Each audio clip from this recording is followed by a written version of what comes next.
you, everyone, for spending some very important time with me this morning. This morning for me, since we are on Eastern Standard Time, morning for most of us, I would say. So creative leadership, what is it? We could talk a lot about it, but how do we actually get there? So as we take a look and move forward, I'd like you to think about the image that you see before you. Essentially, you see a man in a business suit, probably a leader, inside a box. So what does that mean? Your path to creative leadership. Step out of the box and into possibility. So if I were to ask all of you that are with us this morning, do you live in a box?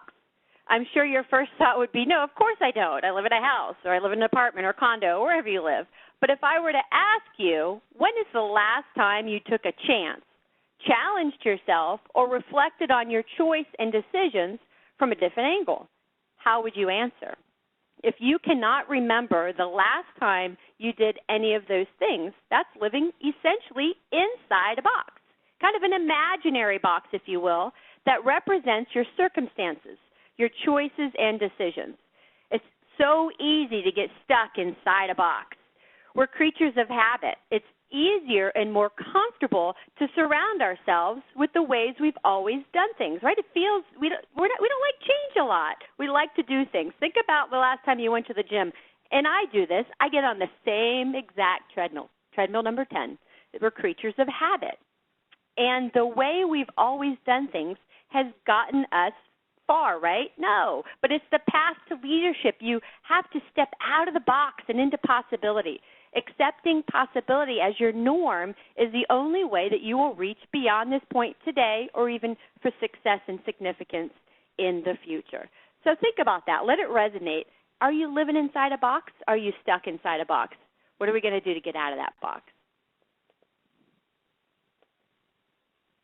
Creative leadership, or what creative leadership is, and why is it so important? To be successful, leaders need to inspire their teams to collaborate, to be innovative, solve problems creatively, take risks, and improve the bottom line. That's the new job description for leaders in today's competitive business environment. Inspiring others to want to achieve professional excellence is one of your toughest challenges. I'm sure we all feel that challenge. To meet this challenge, you've got to coach and motivate and reward and ignite your teams and get them excited. Because being a leader is really difficult. I say that so much. We can sit in a room and talk about leadership. We can get excited about leadership. But what do we go forward and do? What are the things that we are doing to be that creative leader, to be that inspiring leader? It's tough. It's easy to talk about, very tough to do. That's why most of us end up taking direction from others in our professional lives, right? Kind of staying in our comfort zone. But the ranks of the self-employed are swelling, hinting that more people are getting comfortable taking the reins in their own hands. And in fact, becoming a leader, just about yourself, is something anyone who's committed to the task can master. There's no inborn quality that leaders possess. Some of us here, oh, he's a born leader. No, he had some great examples. He had the initiative to get there, or she had the initiative to get there. Just ordinary people who decide at one point or another to do extraordinary things. In my particular background, I joined the service at 17 years old. Didn't know anything about anything. I had some incredible mentors and leaders that took me under their wing and helped me believe that I could do more. I could go to college. I could go to graduate school. I could be an officer. I could do anything I wanted to do. I had some incredible leadership examples, some creative leaders that helped me step outside of that box. It doesn't take just courage.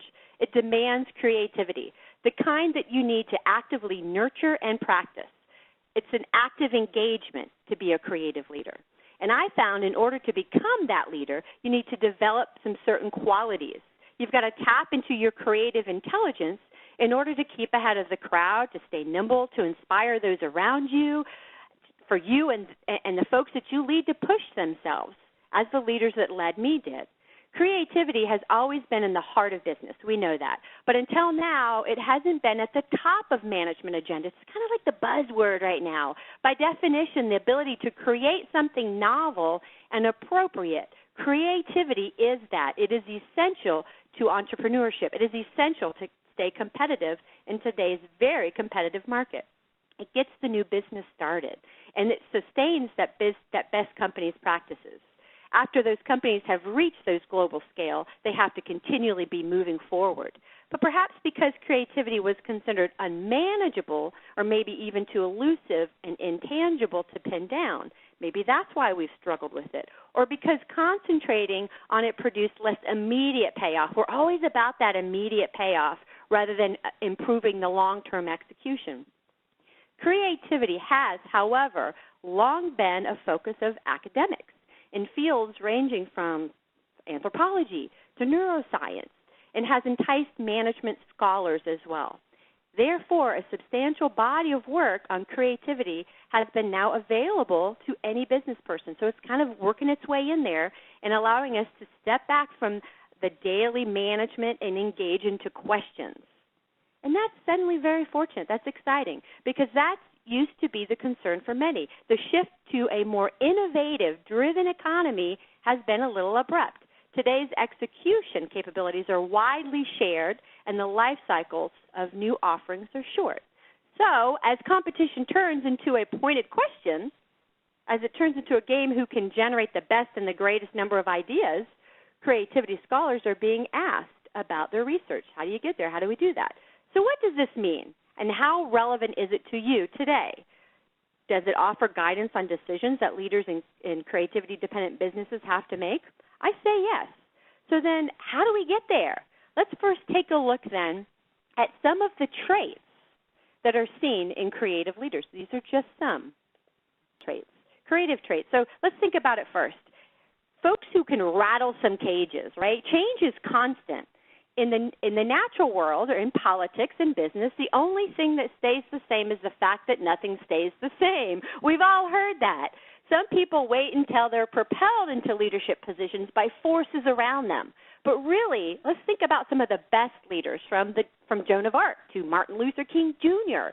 to Steve Jobs, who first provoked themselves into action, then the people around them. They're constantly imagining new possibilities. They instigate change that they envision even when others don't. That's pretty exciting stuff. Yet perhaps the only major difference between these great leaders and the average Joe is that they're willing to do something rather than let circumstances dictate for them. Are you willing to do something? Are you ready to lean forward in the foxhole, which is one of my favorite terms? So what that typically means then is rattling those cages and shaking up long-standing beliefs and institutions, which it's never easy or universally well received. But that's precisely what makes them great. To rise to the true leadership potential, chances are you'll need to rattle a few cages. Additional trait, they listen to intuition. There are know to be true and things we feel to be true.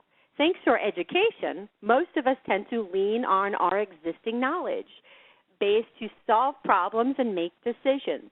But the best leaders, the most creative leaders, are those who realize that the only... Hi there, hope you enjoyed that last clip.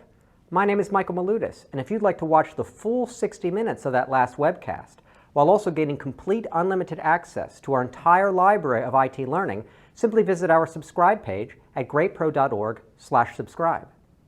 Unlimited annual access is $199 per year, but if you use the coupon code LEARN2EARN, you can drop that membership fee to just $149.